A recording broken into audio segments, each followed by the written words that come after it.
Good evening all students and friends. चलिए मैं आज आपको चैप्टर 3 के ये बताने जा रहा हूँ कि चैप्टर 3 में जो क्लास 10th का है linear equation in two variables में क्या बता रहा हूँ, ये बताने जा रहा हूँ condition for the solvability of consistency.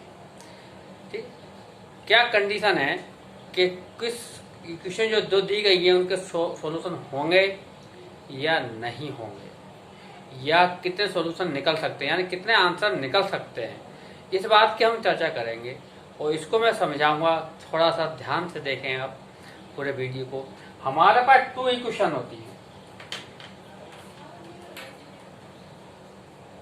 a1x plus b1y plus c1 ये होता, या और इसको हम स्क्वायर लिख सकते हैं a1x plus b1y equal c1। ये इक्वेशन फर्स्ट है हमारी। और a2x plus b2y plus c2 equal 0 और a2x plus b2y equal c2। ये इक्वेशन हम दो वेरिएबल दिए गए x एंड y। किसमें दिए गए ये x एंड y, दो वेरिएबल में 2 इक्वेशन दिए गए हैं। इस इक्वेशन को चाहे हम इस रूप में लिख लें चाहे इस रूप में लिख लें, सेम एक ही बात है। इसी बात सेकंड इक्वेशन को इस रूप में लिख लें या इस रूप में लिख लें। c1 कांस्टेंट को इक्वल के इधर भी ला सकते हैं और इक्वल के इधर ला सकते हैं। ठीक है, तो दोनों में से किसी भी कंडीशन में हम इक्वेशंस को ले सकते हैं। ये क्या है, ये है हमारे पेयर, इस लगा दो, as pair of linear equations in 2 variable.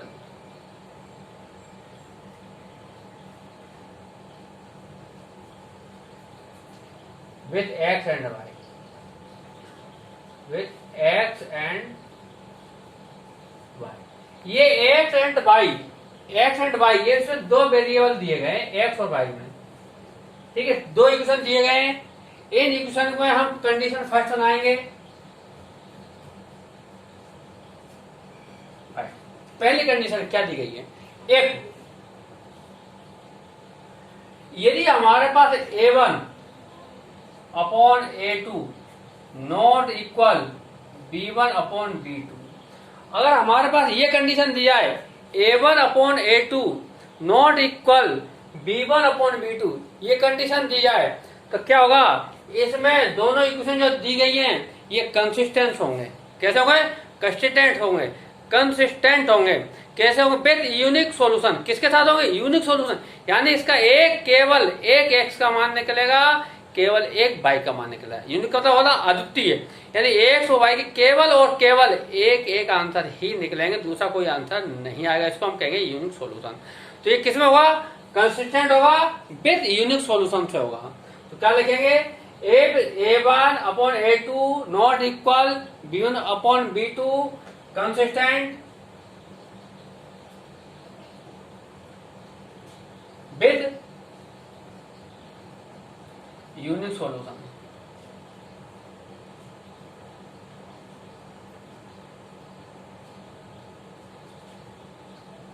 हाँ, किसके साथ होगा, विद यूनिक सॉल्यूशन होगा, यानी यूनिक सॉल्यूशन के साथ यूनिक सॉल्यूशन निकलेगा, लेकिन होगा कैसा है, कंसिस्टेंट होगा।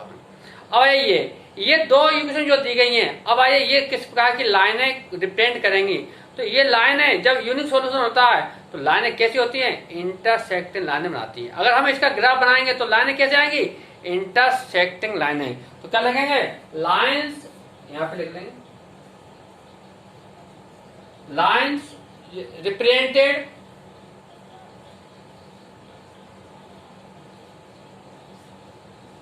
हाँ, लाइन्स रिप्रेजेंट क्या, किस प्रकार की लाइन रिप्रेजेंट करी है, by equation first and second कैसे करी है, are intersecting line. Lines represented किस प्रकार की लाइन करी, intersecting line, by equation first and second, equation first and equation second. हाँ, line represent by equation first and second किस प्रकार की लाइन इंटर बुक कर रही, रिप्रेजेंट कर रही है, आर इंटरसेक्टिंग लाइन। कैसे करेंगे? Are intersecting line. किस लाइन डिपेंड करेगी? अगर हम ग्राफ बनाएंगे तो इनकी इंटरसेक्टिंग लाइन आएगी। किस प्रकार की लाइन आएगी? इंटरसेक्टिंग, यानी एक दूसरे को लाइन काट रही होंगी ग्राफ पर। क्या हो रही है? एक दूसरे को लाइनें काट रही होंगी। जिस प्रकार से मैं यहाँ ग्राफ बना के बता दूं, ये दो लाइन आएंगी इस प्रकार से, ये इंटरसेक्टिंग लाइन होगी। कैसी लाइन होगी? ये इंटरसेक्टिंग लाइन होगी। के सेकंड केस में आ जाएगी ये, के सेकंड। के सेकंड है ए को A1/A2 equal B1/B2 not equal C1/C2 not equal बोला तो यहाँ नोट लगा देंगे। A1/A2 equal B1/B2 not equal C1/C2। ये कंडीशन यदि हमको दिया है तो ये क्या करेगा? अगर नो सोल्यूशन होगा तो इनकंसिस्टेंट होगा। कैसा होगा? इनकंसिस्टेंट।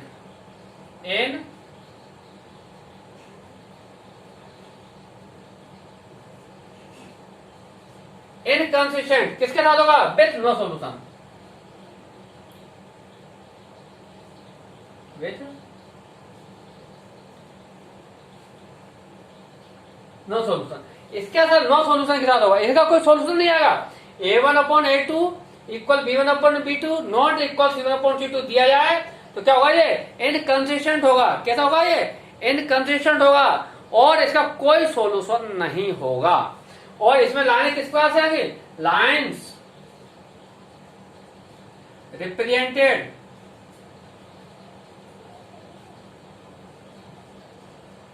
वाई इसमें फर्स्ट एंड सेकंड। फर्स्ट और सेकंड कैसे लाइन आएंगी? Are parallel line.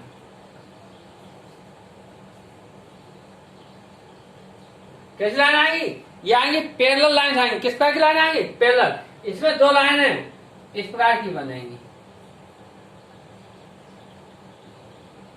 ये दोनों पैरेलल लाइन है, यानी ये दोनों इंटरसेक्ट नहीं करेंगी एक दूसरे को। नॉट इंटरसेक्ट, इंटरसेक्ट नहीं करेंगी तो इनका कोई सॉल्यूशन भी नहीं होगा। इसमें क्या लिखेंगे? नो सॉल्यूशन होगा और इनकंसिस्टेंट होगा। तीसरी कंडीशन इसमें बनती है अपने पास,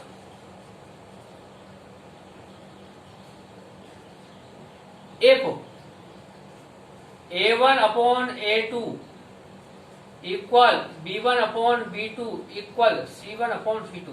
तीनों इक्वल हो जाए। कैसे हो जाए? तीनों इक्वल हो जाए तो क्या हो जाएंगे? कंसिस्टेंट,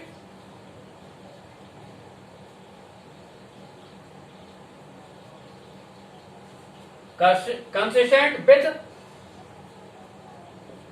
हाँ यहां देखिए ये यूनि सोल्यूशन था, ये नो सोल्यूशन आएगा। ये कैसा आएगा? इनफाइनेटली, मैं सुनो, कंसिस्टेंट विथ इनफाइनेटली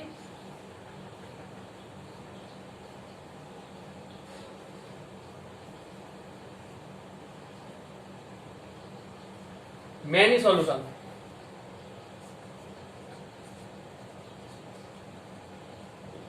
क्या आएगा? Consistent with infinitely many solution. किसका सोल्यूशन आएगा? इनफाइनेटली मैनी सोल्यूशन, यानी कि अनंत है, कई हल निकलेंगे। एक्स की जो भी वैल्यू रख लेंगे, वाई की वैल्यू कुछ ना कुछ निकल आएगी। ठीक है, एनी में जो भी वैल्यू आप मान के रखेंगे वो निकल आएगी। और इसमें लाइन कैसी बनेगी? कोइंसिडेंट लाइन बनेगी। कैसी बनेगी? लाइन्स आर लाइन्स प्रेजेंटेड, ऐसे लिख लो,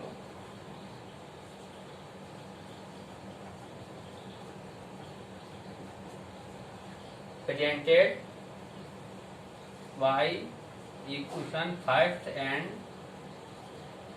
इक्वेशन सेकंड। कैसे? कोइंसिडेंट लाइन, कोइंसिडेंट कैसे लाइन बनाएगी?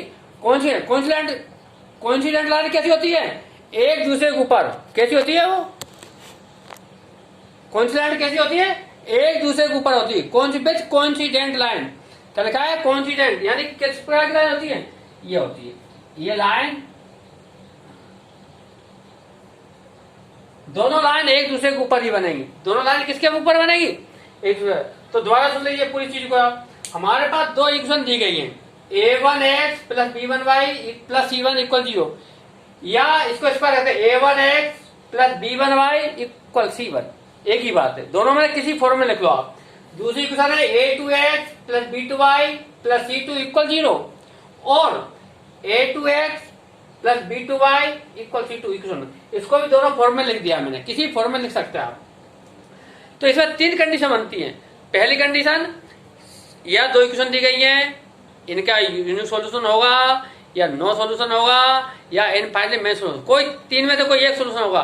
तो हमने लिखा कंडीशन क्या है, case first, if a1 upon a2 not equal b1 upon b2, यदि हम इनके रेशियो निकालेंगे कोफिशिएंटों का, अगर ये इक्वल नहीं आता है एक्स वाई की कोफिशिएंटों का रेशियो, तो देखेंगे कंसिस्टेंट विद यूनिक सॉल्यूशन, क्या होगा, यूनिक सॉल्यूशन होगा और कंसिस्टेंट होगा।